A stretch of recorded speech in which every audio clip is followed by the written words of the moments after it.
2014, Facebook was full of likes, posts, and quizzes. People shared photos, interests, and personal details every day, often without thinking about who could see it.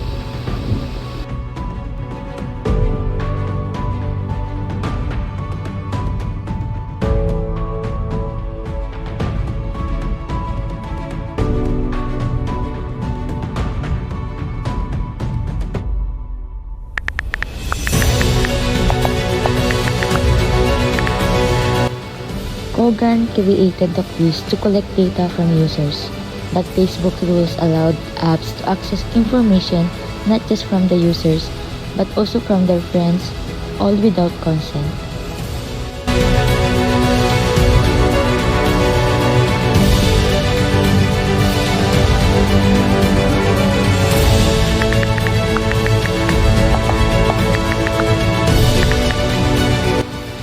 The data collected by Kogan was passed to Cambridge Analytica. They used it to create profiles of millions of people, even those who never took the quiz, to influence political campaigns.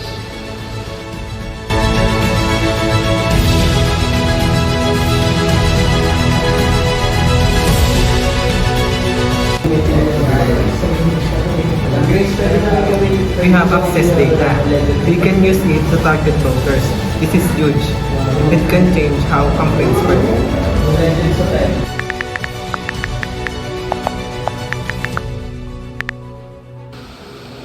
Most users didn't know their data and their friends' data. Ang saya naman ng quiz na to. And use secret. Nakakatanggal ng pagod. Kaya nga, saan ko sa mga kaibigan ko? Try mo rin.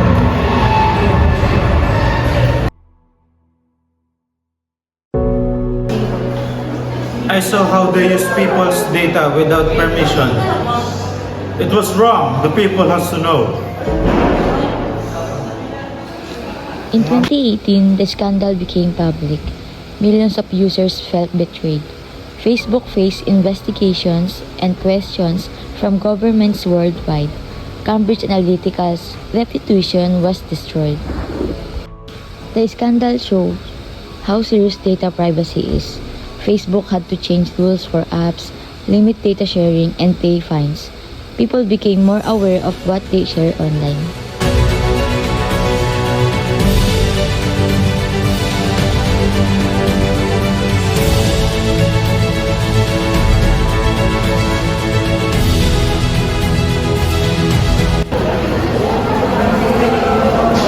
I'm more careful now. I check our app and quiz before I click.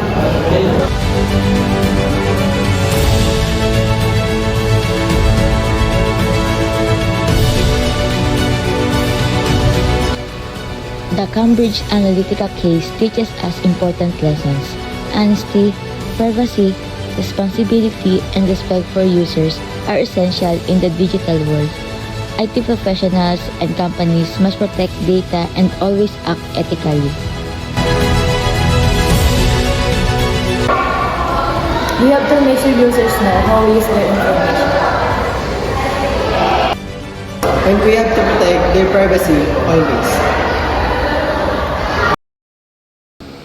One click can open a door to millions of data points. The Cambridge Analytica scandal reminds us that our choices online matter and that honesty, responsibility, and privacy must come first.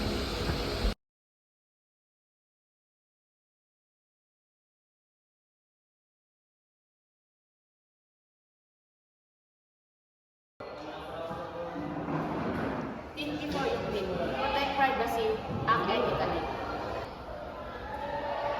Privacy starts with a mindful thought.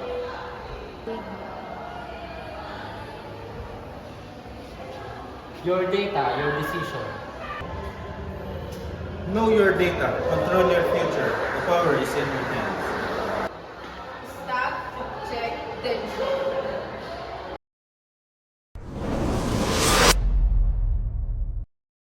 Many people trusted Facebook to keep their data safe, but their information was shared without clear permission. This made me realize that even big companies can make mistakes or act without thinking of the user. I also learned that we must take control of our own privacy by checking settings, limiting what we share, and being more aware of what app can see. The situation taught me that honesty from companies is important, but users must also be responsible and stay alert.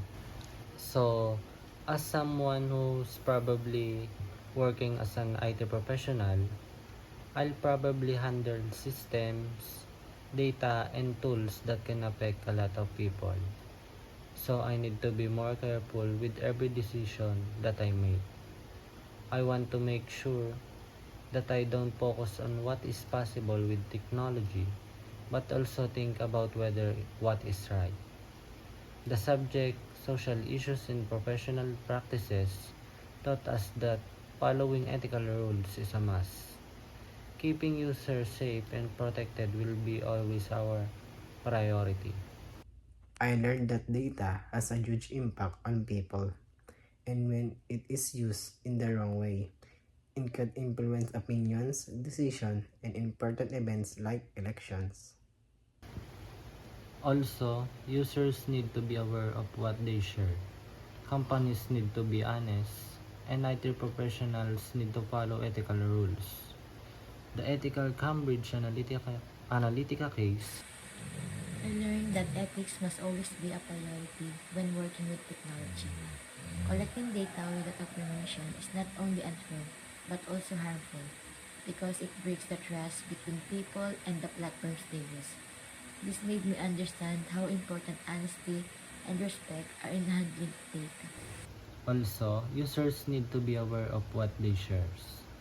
Companies need to be honest, and IT professionals need to follow ethical rules. The Cambridge Analytica case showed what can happen when these things are ignored. It taught me to be more careful and responsible when using or handling data. We also learned that companies and organizations must act responsibly. Facebook allow apps to make too much information, and Cambridge Analytica used the data in ways that were not fair. This shows that companies have a duty to think about the consequences of their action and make sure that to keep people safe. We really to be careful about what we are online because our information can get taken out without us noticing. Before, I thought those little Facebook quizzes and apps and just popping around the social medias were just harmless and fun. But now, I get that they can really actually collect ton of data even from those people who didn't even use it. The whole Cambridge Analytic thing showed me how fast the information spread and how companies can twist it in a way we never agreed to. Now, I am way more mindful about checking permissions, reading a fine print, and making sure that I know what I am clicking on. It made me see that online is privacy isn't just about keeping secrets. It's also about protecting ourselves from being taken advantage of. As a friendly reminder, everyone, know your data, control your future, because the power is in our hands.